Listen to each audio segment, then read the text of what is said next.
Band 5 এর জন্য যে লিখবে আর ব্যান্ড 9 এর জন্য যে লিখবে, দুজনেরই কিন্তু idea same. So uncommon idea বলে কোনো আইডিয়া নাই। এক্সপেরিয়েন্সড লোকজনের জন্য রাইটিংটা ডিফিকাল্ট, বিকজ রাইটিং হচ্ছে একটা ল্যাঙ্গুয়েজের মোস্ট ম্যাচিওর ফর্ম। এই যে লেখাটা, এই লেখাটার মধ্যে আমরা যদি বলি যে কেন আছে স্যার, কেন আমি এখানে এই লেখাটাতে আটকাবো, কোন বিষয়গুলো আছে এখানে, কি আছে এই লেখাতে। সো রাইটিং টাস্ক 2 নিয়ে আমরা কথা শুরু করেছিলাম।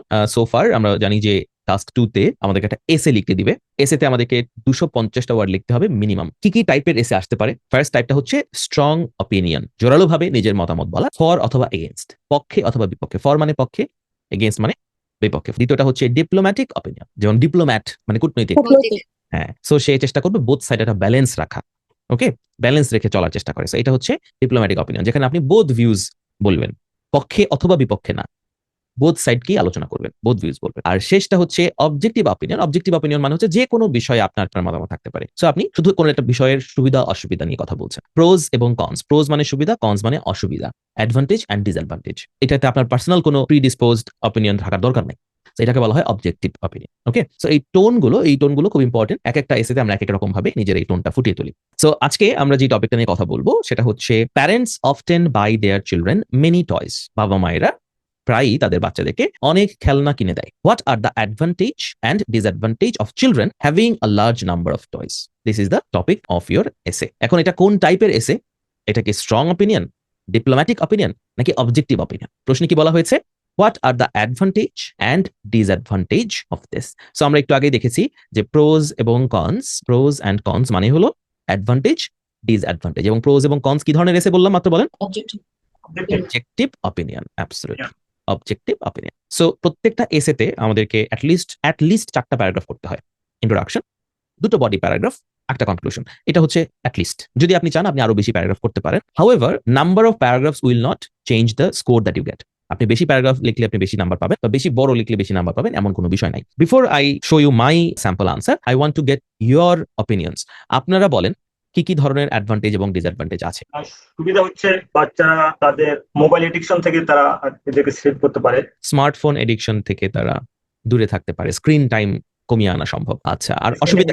আর অসুবিধা হচ্ছে তাদের এক্সপেকটেশন অনেক হাই হচ্ছে, দিন দিন এক্সপেকটেশন হাই হয়ে যাবে, যে কিছু মানে কিছু এক্সপেক্ট করলে সে যেহেতু পেয়ে যায়, এটা তাকে মানে ফিউচারে আরো বেশি বড় হলেও তার মধ্যে এটাই থাকবে যে আমাকে অনেক বেশি কিছু চাই আমি, তাই না ডক্টর গালিব? এখানে আমি মনে করি যে তাদের ব্রেনটা শার্প হবে আর কি। আচ্ছা, আর অসুবিধা কি হতে পারে? তারা শুধু টয় নিয়েই আর কি বেশি সময় এক্সপেন্ড করবে, হুম, তাদের পড়াশোনা হ্যাম্পার হতে পারে। রাফায়েল হাসান? প্রোজ হতে পারে সেন্স অফ রেসপন্সিবিলিটি, আমি মনে করি। রেসপন্সিবিলিটি। হুম, জি, ছোট বাচ্চাদেরকে টয়েস বা ভ্যালুয়েবল গিফট দিলে হচ্ছে ওরা তাদের বিলঙ্গিংস হ্যান্ডেল করতে পারবে ভালোভাবে, রেসপন্সিবিলিটি ছোটবেলা থেকে রেসপন্সিবিলিটি গুলো শিখতে পারবে।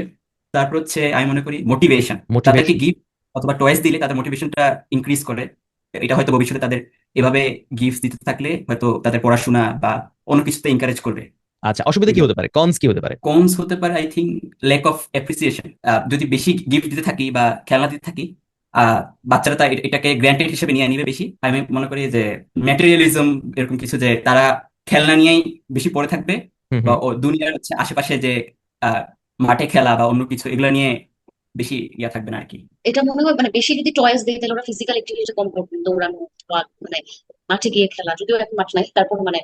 Thank you so much. এই যে এখানে যে আইডিয়াগুলো আসছে, আইডিয়াগুলো কিন্তু খুব ভালো। এখন আপনারা যেটা করবেন সেটা হচ্ছে যে আইডিয়াগুলোকে, ছোট ছোট আইডিয়াগুলোকে ইংরেজিতে লেখার চেষ্টা করবেন। আইডিয়াকে অনেক বেশি কমপ্লিকেটেড করবেন না। সো বাচ্চাদের ক্রিয়েটিভিটি বাড়িয়ে, বাচ্চারা স্মার্টফোন থেকে দূরে থাকে, বাচ্চাদের ব্রেন শার্প হয়, বাচ্চারা রেসপন্সিবিলিটি নিতে শিখে, এগুলো হচ্ছে অ্যাডভান্টেজ। কনস হচ্ছে অসুবিধা কি? অসুবিধা হচ্ছে তাদের ফিজিক্যাল অ্যাক্টিভিটি করার ইচ্ছা কমে যায়, তাদের এক্সপেকটেশন বেড়ে যায়, তাদের পড়াশোনার ক্ষতি হয়, অথবা হয়তো লুজ ইন্টারেস্ট। মোটামুটি আপনারা যেসব আইডিয়াগুলো দিয়েছেন সেগুলো আমার রাইটিং আসছে। স্মার্টফোন বইটা আমি অত বেশি লিখি নাই, এটা পড়ার পরে মনে হয়েছে যে হ্যাঁ, এটা ভালো আইডিয়া ছিল। ওকে, আমি 172 ওয়ার্ড লিখেছি এখানে। ইন্ট্রোডাকশন, বডি প্যারা 1, বডি প্যারা 2 এবং conclusion. So let's read it together, আমরা একসাথে পড়ি। প্রথমে ইন্ট্রোডাকশনে আমরা টপিকটা লিখেছি ফার্স্ট সেন্টেন্সে, many parents nowadays tend to purchase a large number of toys for their children. এটা হচ্ছে প্রথম যে টপিকটা ছিল সেই টপিকের একটা প্যারাফ্রেজড ভার্সন। অনেক খেলনা কিনে দেয়, সেটাকে আমরা বলেছি a large number of toys. প্রশ্ন ছিল মেনি টয়েস, হ্যাঁ, এবং কিনে দেওয়াটাকে আমরা বলেছি পারচেজ, শব্দটা চেঞ্জ করেছি। যখনই অ্যাডভান্টেজ ডিসঅ্যাডভান্টেজ এসে আসে, 99% স্টুডেন্টদের সেকেন্ড বাক্যটা হয় there are many advantages and disadvantages of this.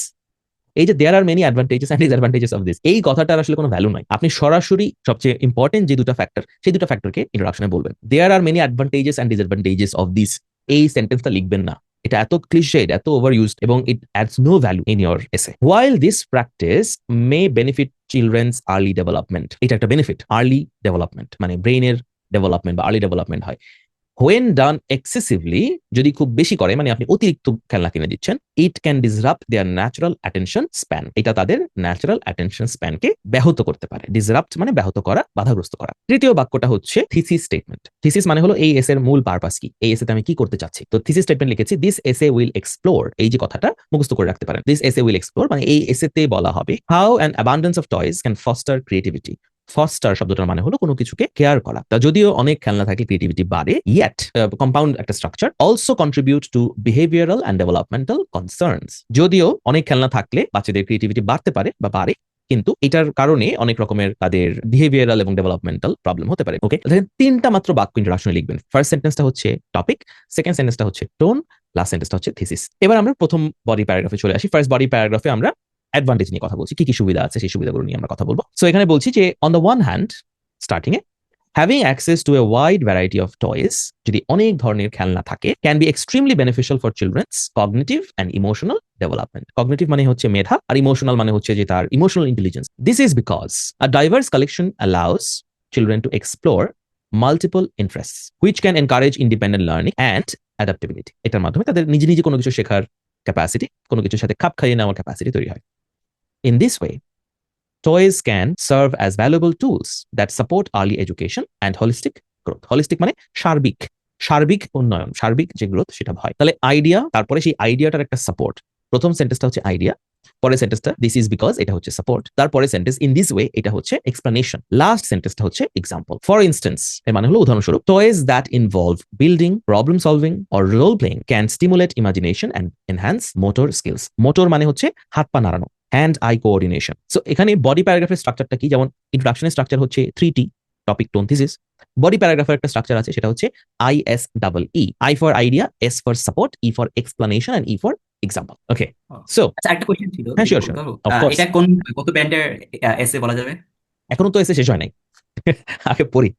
Okay, on the other hand মানে এবার ডিসঅ্যাডভান্টেজ চলে যাচ্ছি। Owning to many toys may result in over stimulation and a reduced attention span, যেটা আমরা ইন্ট্রোডাকশনে বলেছি, অ্যাটেনশন স্প্যান কমে যাবে। Children might become easily bored, বাচ্চারা খুব সহজে বোর হয়ে যাবে। কনস্ট্যান্টলি সিকিং নভেলটি মানে নতুন কিছু, rather than focusing on social interaction তারা করতে চাবে না, বাবা মার সাথে কথা বলবে না, ভাই বোনদের সাথে কথা বলবে না, শুধু নতুন কিছু চাবে। Furthermore they may struggle to appreciate or take care of their belongings, এটাও কিন্তু আপনারা বলেছেন একটু আগে, তাই না? অ্যাপ্রিশিয়েট করে না মানে কেন আপনাদের কাছ থেকে আগে আমি মানে ব্রেইনস্টর্মিং করাইলাম এটা বোঝানোর জন্য যে ব্যান্ড 5 এর জন্য যে লিখবে আর ব্যান্ড 9 এর জন্য যে লিখবে, দুজনেরই কিন্তু আইডিয়া সেম। আপনারা যে আইডিয়া বলেছেন আমি সেই আইডিয়াগুলো দিয়ে এসেটা লিখেছি। সো আনকমন আইডিয়া বলে কোনো আইডিয়া নাই। আমরা যেমন চিন্তা করি স্যার আমাদের আইডিয়া আসে না, আসলে আইডিয়ার কোয়ালিটি ডাজন্ট ম্যাটার। নতুন কোনো ইউনিক আইডিয়া আপনার মাথায় আসবে না, অন্যদের মাথায় আসবে না, আমার মাথায় আসবে না, idea same.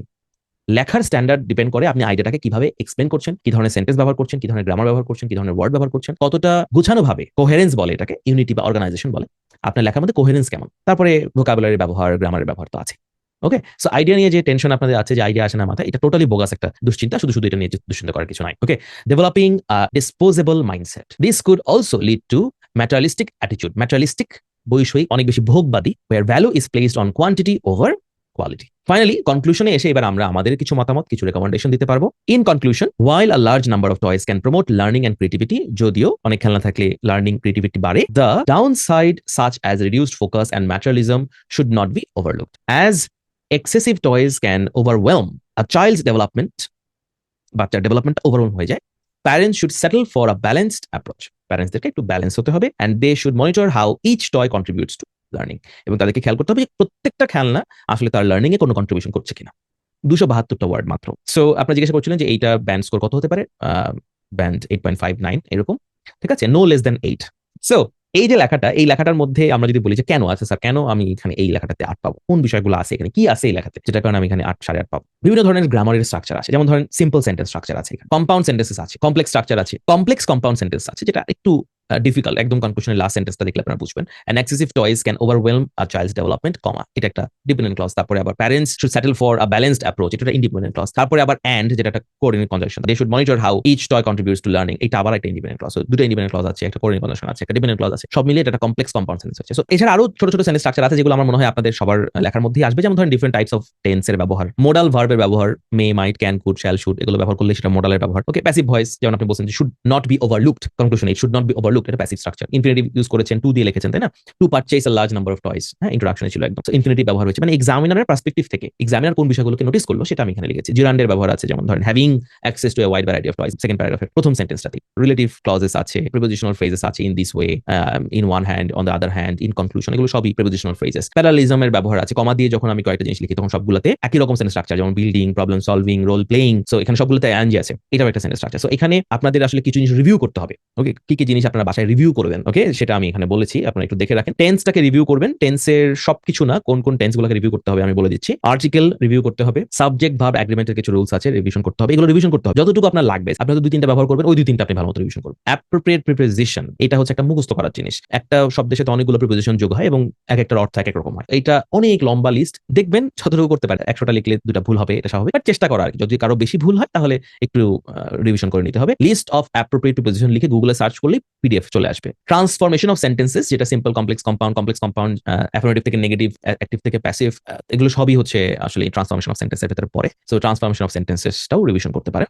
But again as I said, অনেক অনেক অনেক নিয়ম আছে, সবকিছু পড়বেন না। দেখবেন যে একটা দুটা যেটা আপনার মনে হচ্ছে যে এটা আমি ইউজ করতে পারবো, ঠিক আছে, সেটা। ব্যাপারটা হচ্ছে, যখন আপনি দোকানে ঢুকলেন, ওখানে 100টা প্রোডাক্ট আছে, এখন 100টা প্রোডাক্ট আপনার পকেটে টাকা নাই, তো আপনি তো সবগুলো কিনতে পারবেন না। তো সব দেখে লাভ আছে? লাভ নাই। তো যেগুলো আপনি কিনতে পারবেন, আপনার মানে আয়ত্তের ভিতরে আছে, সামর্থ্যে আছে, ওগুলো দেখেন। একই রকম আপনার হাতে সময় কম, আপনার চাকরি বাকরি আছে, ঠিক আছে, তো আপনার এত কিছু পড়ার এখন টাইম নাই, পরীক্ষা দিতে হবে। সো আপনি গ্রামার বই লিখবেন যে কোনটা ইজি লাগতেছে, ঠিক আছে, আমার দরকার একটা কম্পাউন্ড সেন্টেন্স, কোন কম্পাউন্ডের স্ট্রাকচারটা আমার কাছে ইজি লাগতেছে, আমি ওই দুইটা পড়বো, ওই দুটাই আমি পরীক্ষায় লিখব। আর ফাইনালি এই পার্টটা আমি রেখেছি ভোকাবুলারির জন্য, এটা নিয়ে আরেকদিন কথা বলবো, আজকে না। ভোক্যাব নিয়ে কিছু কথা আছে, যে expression, common expression of vocabulary, যেটা স্পিকিং এর কাজে লাগে, কনোটেশন রাইটিং এর কাজে লাগে, কনটেক্সট স্পিকিং রাইটিং দুটোতেই কাজে লাগে, এবং টার্মস, যেটা স্পেসিফিক ভাবে রাইটিং এর কাজে লাগে। সো ভোকাব নিয়ে আরেকদিন বলবো কথা, আজকে না।